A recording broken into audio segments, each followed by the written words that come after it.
बिस्मिल्लाहिर्रहमानिर्रहीम, अस्सलाम वालेकुम नाजरीन। मैं हूं ज़ुएब लतीफ़, आप देख रहे हैं हैदराबाद न्यूज़। नाजरीन, इस वक्त मेरे साथ मौजूद हैं जनाब अदील सिद्दीकी साहब, जो कि प्रीमियर ग्रुप ऑफ इंडस्ट्रीज़ के डायरेक्टर हैं और जामशोरो चैम्बर ऑफ कॉमर्स के सीनियर नायब सदर हैं।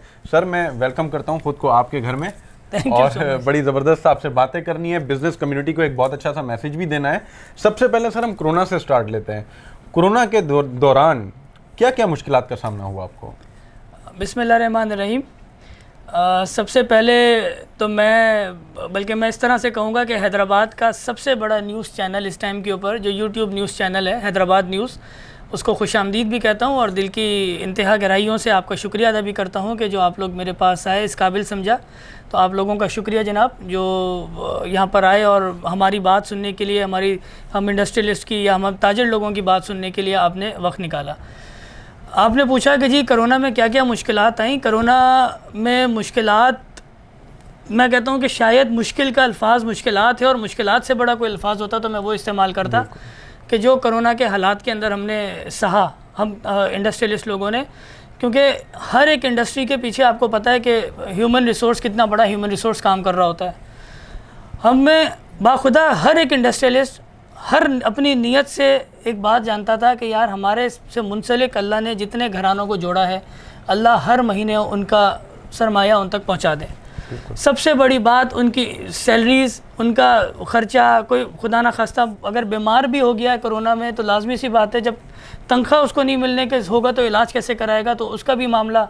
पर अल्लाह का लाख लाख शुक्र, अल्लाह ने ख़ास मेहरबानी की हमारे अपना मुमलिकत पाकिस्तान पे कि ये हम इस मसले से निकल गए और हम अपने ट्रैक पर आ गए विदिन 2 और 3 मंथ्स। तो 2 महीने शुरू के बड़े ख़तरनाक थे, उसके बाद फिर थोड़ा थोड़ा क्योंकि कारोबार खुलना शुरू हुआ तो हम अपने सर्किल के अंदर आते चले गए और अल्हम्दुलिल्लाह अब अपनी इंडस्ट्रीज़ और अपने कारोबार अल्हम्दुलिल्लाह बड़ा स्मूथली हमारे रन कर रहे हैं, अपनी SOPs पूरी इस्तेमाल करके, क्योंकि कोरोना इज़ स्टिल हियर। बिल्कुल, एक बहुत बड़ा तबका था जो आपके साथ कनेक्टेड है, जिनका आपसे रोज़गार जुड़ा हुआ है और जिसमें मैनेजमेंट भी है, लेबर भी है। तो लॉकडाउन के जितने दिन गुजरे या 6 महीने गुजरे, इस दौरान वो लोग घर पर बैठे रहे, तो क्या आप उनको सैलरीज वगैरह पे करते रहे? जी बिल्कुल पे करते रहे, क्योंकि उसके अलावा तो कोई चारा बनता नहीं था। वो हमारे घर का हिस्सा है, हमारी फैमिली है वो, और हमें बाखुदा कोई और फ़िक्र नहीं थी। हमें फ़िक्र ये थी क्योंकि देखें मार्केट सब पूरी बंद थी। हमारा ग्राहक कोई और इंडस्ट्री वाला ग्राहक नहीं लेके जा सकता था। जो ग्राहक हमारा था वो हमारा ही रहता, क्योंकि सब बंद था। हमें जो फ़िक्र थी, हमें सिर्फ फ़िक्र ही उनकी सैलरीज़ की थी। हमें फ़िक्र ही ये था कि हम किसी तरह से कोई ऐसा सबब बने कि जिसकी वजह से उनकी सैलरीज़ पूरी कर सकें। और अल्लाह ने हमारी नीयतों को देख के आसानियाँ की और अल्लाह ताला ने करम किया कि हमने हर एक के पैसे जो थे मामला मार्च के महीने में, फरवरी से हमारा शुरू हुआ था 26 फरवरी से, तो अल्हम्दुलिल्लाह फरवरी, मार्च, अप्रैल, मई, अल्लाह का लाख लाख शुक्र है कि हर एक को उसकी जो अमानत थी वो पहुंची, घर बैठे पहुंची, और सब अल्हम्दुलिल्लाह अपने चीज़ों को जो ना बड़े अच्छी तरीके से निभाया। बेसिकली कोरोना को डिस्कस करने का मकसद सर ये है कि कोरोना की सूरत हाल एक बार फिर उभरती जा रही है। सुनने में ये आ रहा है कि पेशेंट्स बढ़ते जा रहे हैं। आप क्या देखते हैं, पाकिस्तान किस तरफ जाने वाला है? देखें, पाकिस्तान, मैं पहले आपको बताऊं कि जी कोरोना के पेशेंट्स बढ़ते हुए की जो बात है, अगर बढ़ रहे होते तो पहले जिस तरह से आज से 2-3 महीने पहले आप जाते हैं तो जिस तरह से आपको इलाकों में, आपके मोहल्लों में, आपकी टेरिटरीज़ के अंदर जनाजे उड़ते नज़र आते थे, पता चलता था कि जी उसके मामू, इसके चाचा, इसके भाई या उसकी बहन मतलब कोरोना का शिकार हुई। लेकिन अल्हम्दुलिल्लाह अभी ऐसी ख़बरें नहीं नज़र आ रही जो आपके क्लोज सर्किल के अंदर आपको नज़र आ रही हो या सुनने में आ रही हो। तो अल्हम्दुलिल्लाह मैं समझता हूँ कि corona is still under control और हमें पूरी प्रिकॉशंस, पूरे SOPs पे अमल करना चाहिए जो गवर्नमेंट ने हमें दी हैं, बताई हैं, या जो अपना आपका WHO हमें गाइड कर रहा है, तो उसके ऊपर पूरा अमल करें। मास्क पहने, सोशल डिस्टेंसिंग रखें, इन चीज़ों को तरीके से के साथ हम अच्छी SOPs को फॉलो करेंगे तो इंशाल्लाह ताला इसको एक दफ़ा फिर बीट करेंगे। हाल फ़िलहाल ऐसी कोई सूरत हाल नहीं जिस पे हम लॉकडाउन की तरफ हमारा मुल्क सोचे या हमारा हुकूमत सोचे कि हम लॉकडाउन की तरफ चले जाएं। स्मार्ट लॉकडाउन लग सकते हैं, जिस तरह से किसी टेरिटरी में कोई ज़्यादा केस आ गए तो उसको भले बंद कर दें 14 दिन के लिए, क्वारंटीन के लिए जो इनकी SOPs हैं। उसके बाद कोई ऐसी बड़ी फिगर नहीं है कि जिसकी वजह से हमें पूरा मुल्क बंद करना पड़े, पूरी मुल्क की सनतें बंद करनी पड़ें या पूरा रिटेल बिज़नेस आपको बंद करना पड़े। क्योंकि आप समझ सकते हैं कि कितना बड़ा ड्रॉबैक था कि रिटेल बिज़नेस हर कोई हर शहर में अपनी प्रॉपर्टी ख़रीद के काम नहीं करता, वो रेंट पे लेता है चीज़ें। तो आप जब दुकानें ही बंद हैं तो रेंटल कहाँ से पे करेगा, इंडस्ट्रियलिस्ट कहाँ से पे करेगा, वो जो ना बंदा। तो इन सब चीज़ों को समझने की ज़रूरत है। और रिटेल बिज़नेस आपको पता है इकनॉमी की जान होती है। इकनॉमी पाकिस्तान की इकनॉमी में इतना बड़ा रिटेल बिज़नेस है जो मैं समझता हूँ कि कहीं आपको मिसाल नहीं मिलती है। छोटे से छोटा भी आप छोटी बात करें तो एक छोटे से स्टॉल्स लगते हैं दुकानों के आगे, ये दुनिया में कहीं आपको ऐसे नज़र नहीं आएंगे जिस तरह से पाकिस्तान में आपको नज़र आ रहे होते हैं। बिल्कुल। तो ये पाकिस्तान की एक खूबसूरती है कि पाकिस्तान के पास एक अच्छी रिटेल बिज़नेस है। हम रिटेल बिज़नेस को ज़िंदा रखना है और उसी में हमारी बेहतरी है। बिल्कुल बिल्कुल। मैं अपने नाज़रीन को ये भी बता दूं कि जब लॉकडाउन लगा था तो उस दौरान बहुत ज़्यादा चर्चा था कि फ्रंट लाइन हीरोज़, जो डॉक्टर्स को, पैरामेडिकल स्टाफ को और आर्मी के जवान, पुलिस के जवान, सबको फ्रंट लाइन हीरोज़ करार दिया गया था। तो मैं ये समझता हूँ, मेरा पॉइंट ऑफ व्यू उस वक्त भी ये था, आज भी ये कि front line heroes, business community भी फ्रंट लाइन हीरोज़ है, जिसने बहुत हज़ारों की तादाद में एम्प्लॉयज़ को घर बिठाकर सैलरीज दी, वो भी सर खराज तहसीन के मुस्तहिक हैं। बिल्कुल सही है। और बिज़नेस कम्युनिटी हमारा, आप जानते हैं, इंडस्ट्रियलिस्ट हो या कोई अच्छे रिटेल ओनर्स हो या मतलब जो भी ताजर अच्छे लोग हैं, तो वो किस तरह से वेलफेयर करते हैं इस मुल्क के अंदर। आप 2005 के ज़लज़ले की मिसाल दे सकते हैं कि हमारा कराची और हैदराबाद का कितना बड़ा शेयर वहाँ पे हमने पे किया। उसी तरह से इस लॉकडाउन के अंदर भी कराची की आवाम, हैदराबाद की आवाम, जो हमारे इंडस्ट्रियलिस्ट लोग हैं, उन्होंने अपने घरों पे कुछ नहीं रखा, उन्होंने उतना ही रखा जितना उनको खाने की ज़रूरत थी। बाकी सब शेयर किया, इन्हीं लोगों के साथ शेयर किया। NGOs, मुख्तलिफ NGOs को फंडिंग की, मुख्तलिफ अपना डिस्ट्रिक्ट मैनेजमेंट को फंडिंग की। तो ये सब सूरत हाल, हम सब एक तरीके से हीरो हैं, सबकी दुआएं, सबकी सब सूरत हाल की वजह से आज पाकिस्तान की सूरत हाल बेहतर हो गई। और इंशाल्लाह ये उम्मीद भी करते हैं कि लॉकडाउन की तरफ मजीद पाकिस्तान ना जाए या कोई भी मुल्क ना जाए, ताकि पाकिस्तान में भी बेहतरी रहे और ओवरऑल जो पूरी दुनिया की जो मंडी है, कारोबारी मंडी, उसमें भी बेहतरी रहे। Sir, premier group of industries, क्या क्या प्रोडक्ट्स हैं आपके पास? Premier group of industries basically बड़ी डाइवर्सिफाइड अल्हम्दुलिल्लाह बिज़नेस में है। और हम अल्हम्दुलिल्लाह पेंट इंडस्ट्री, मतलब मैन्युफैक्चरिंग भी है हमारे पास पेंट की, और रिटेल बिज़नेस भी है हमारे पास पेंट का। और सेकंड फिर हमारे पास केमिकल इंडस्ट्री है अल्हम्दुलिल्लाह, जिसमें हम एल्किड रेजिन, पॉलीविनाइल एसीटेट, अपना पॉलिस्टर रेजिन्स ये प्रोड्यूस कर रहे हैं। और उसके बाद हमारे पास एक एडिबल ऑयल इंडस्ट्री भी है जिसमें हम सॉल्वेंट एक्सट्रैक्शन यूनिट है हमारे पास। हम सोयाबीन, सनफ्लावर और कैनोले में से ऑयल एक्सट्रैक्ट करके घी मिल्स को सप्लाई करते हैं। अच्छा, ज़बरदस्त। और जामशोरो चैम्बर ऑफ कॉमर्स के सीनियर नायब सदर माशाल्लाह आप बने, सबसे पहले तो आपको मुबारक हो। Thank you ji, thank you. और क्या है ये जो आपको ओहदा मिला, इसकी कहाँ तक रेंज है, क्या बिज़नेस कम्युनिटी को आपकी तरफ से फ़ायदा है, कुछ बताएंगे नाज़रीन को? देखें, जामशोरो चैम्बर जो है बेसिकली सिंध में कराची के बाद दूसरा बड़ा चैम्बर है। और इसकी जो रेंज है वो इस तरह से है कि जिस तरह से हैदराबाद का चैम्बर अब अपना लाइसेंस शुदा नहीं है, कैंसिल्ड चैम्बर है, तो ये हैदराबाद भी बेसिकली अब जामशोरो चैम्बर की रेंज में आता है। तो जामशोरो, कोटरी, नूरियाबाद, घारो, धाबेजी, सजावल, बदीन, आपका अपना गुलारजी, तो ये सारा का सारा ये जामशोरो चैम्बर के अंदर आता है। ये सब जितनी भी सनतें हैं जिनको अपना चाहिए होता है, सर्टिफिकेट ऑफ ओरिजिन चाहिए होता है, वीज़ा रिकमेंडेशन सर्टिफिकेट चाहिए होता है, उन जिनकी ज़रूरत है एक तरीके से चैम्बर, तो वो उन सारों के लिए जामशोरो चैम्बर एक प्लेटफॉर्म है जहाँ पे वो आके हमसे रुजू कर सकते हैं, हमारी मेंबरशिप लें और जो ना हम उनको बिल्कुल एंटरटेन करेंगे। मैं आपको बताता भी चलूँ कि basically what is chamber actually. Basically ये चैम्बर एक प्लेटफॉर्म है, एक जो कि इंडस्ट्रियलिस्ट और अपना ट्रेडर्स के लिए बनाया गया। ये काम करता है ministry of commerce, federal ministry of commerce के अंडर। हमारी एक रेगुलेटरी बॉडी है, director general trade organization DGTO, जो हमें रेगुलराइज करती है और हम पे नज़र रखती है कि हम क्या एक्टिविटीज़ कर रहे हैं और क्या नहीं कर रहे हैं।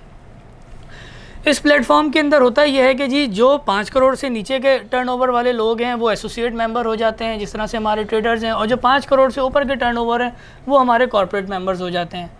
अब होता क्या है जनाब कि इसके अंदर हमारे पास एक एपेक्स बॉडी है, federation of Pakistan chamber of commerce and industries. वो क्योंकि फेडरल के सारे मामला डील कर रही होती है, कारोबारी के लिए क्या मसाइल होते हैं, उसका टैक्सेशन, कि कोई हुकूमत डबल टैक्स ना कर दे, एक ही चीज़ के ऊपर 2 दफ़ा टैक्स दे दें, बिल्कुल ठीक है ना, या फिर लॉ एंड ऑर्डर का इशू, या फिर डिस्ट्रिक्ट मैनेजमेंट का इशू, या फिर कोई XYZ डिपार्टमेंट जो कि बिला वजह आपको तंग कर रहे हो। तो हम यहाँ पे इकट्ठे होते हैं, मुत्तहिद होते हैं और यूनिटी होती है हमारी आपस में। तो हम जब किसी इंडस्ट्री के साथ कोई ज़्यादती हो रही होती है किसी भी डिपार्टमेंट की वजह से, तो वी स्टैंड विद देम। हम खड़े होते हैं, हम बोलते हैं कि जी ठीक है, ये बात आप गलत कर रहे हैं, ये बात अगर आप सही करेंगे तो हम आपके साथ होंगे, अगर आपकी बात सही थी, जायज़ थी, अगर आप नाजायज़ कर रहे हैं तो हम इनके साथ खड़े हुए हैं और हम जो ना इनके पर उसी तरह से अमल करेंगे। बिल्कुल हमने बहुत चीज़ों के ऊपर मामला किए भी हैं, स्ट्राइक्स भी हम लोगों ने एक दफ़ा पूरे पाकिस्तान में फेडरेशन ऑफ पाकिस्तान ने कॉल की थी सर जनरल मुशर्रफ साहब के दौर में, उस पर हमने पूरा पाकिस्तान को भी बंद करवाया था इसी मसले के ऊपर कि भाई हमारे साथ ज़्यादती हुई है। तो ये सारे सूरत हाल होते हैं। मैं आपने जिक्र किया तो मैं आपको बता दूं, रिसेंटली अभी एक टैक्सेशन का मसला चल रहा है गाड़ियों की रीसेल के ऊपर, जो 17% का उन्होंने लगा दिया है।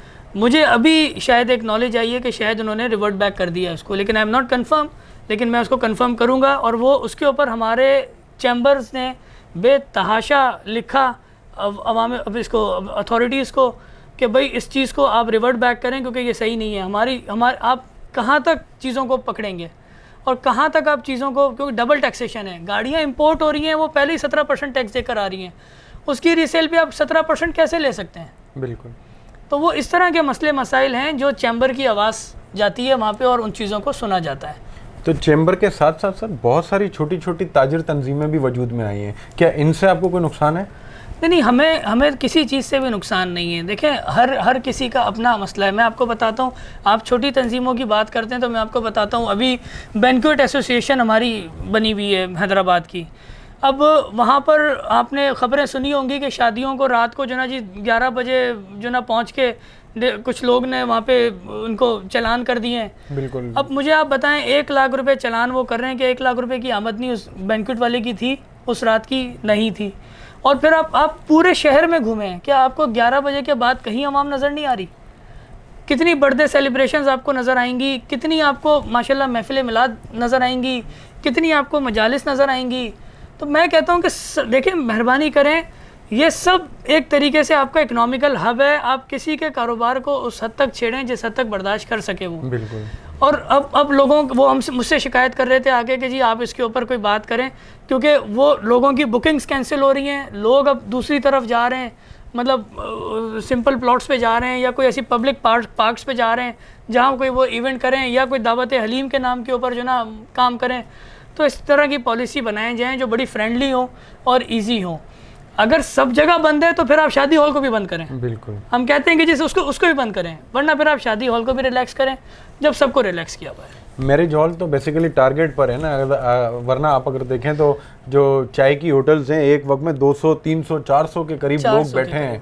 ऐसी भी होटल्स हैं लतीफ़ाबाद में जो बड़े बड़े चाय के होटल। 4 महीने वेटरों ने किस तरह से गुजारे, 4 नहीं, उनको तो 6 महीने 7 महीने हो गए, बल्कि किस तरह से गुजारे, किस तरह से उन्होंने गुजारे हैं वेटरों को। तो आप इस वेटरों के पेन को समझे, मेहरबानी करें, किसी की बद्दुआ ना लें, उनके घरों को चलने दें। और ये जो भी आपने चीज़ें की हुई हैं, एक मैं तो कहता हूँ कि ये ज़्यादती है उनके साथ, इसको जिस तरह से भी हो सके ना, जितना जल्द से जल्द हो सके इस चीज़ को ख़त्म होना चाहिए इंशाल्लाह। और अल्लाह बेहतर करेगा इंशाल्लाह, हालात मज़ीद बेहतरी की तरफ जाएंगे। अच्छा, कुछ पर्सनल चीज़ों पर डिस्कस करते हैं। लॉकडाउन था, आपकी मर्जी है, आप मेरे घर में घुस गए तो आप कुछ भी कर सकते हैं। पर्सनल बातें तो होनी चाहिए ताकि पता चले ना लॉकडाउन में घर में क्या क्या किया इन्होंने। हमें तो बहुत सारी चीज़ें सुनने में मिली कि बड़े मज़े मज़े के खाने बना के खाएं, क्या इसमें हकीकत है? आपके जासूस बड़े काम के हैं इसका मतलब। तो आपके दोस्तों में से ही हो सकते हैं, आपके दोस्त खा के जाते हैं आपके पास। तो सबसे स्पेशलिटी क्या थी, क्या बनाते थे आप? यार लॉकडाउन के अंदर असल में बहुत अच्छा, मैं तो कहता हूँ बहुत अच्छा वक्त था। उस वक्त भी मैसेज आते थे कि अपने फैमिली के साथ टाइम स्पेंड करें।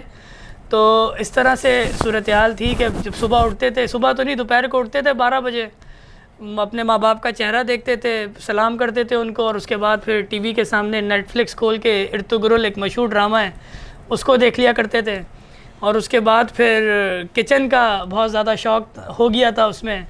तो जो लॉकडाउन के अंदर चीज़ें मैंने सीखी उसमें तो एक रान बनाना सीखी, और फिर स्पेशली हैदराबाद में अवेलेबल नहीं है पेरी पेरी चिकन, तो वो पेरी पेरी चिकन बहुत अच्छी बनाता हूँ। तो कभी आपको भी बुलाऊंगा इंशाल्लाह ताला उस पेरी पेरी चिकन के लिए, तो ज़रूर एंजॉय करेंगे वो।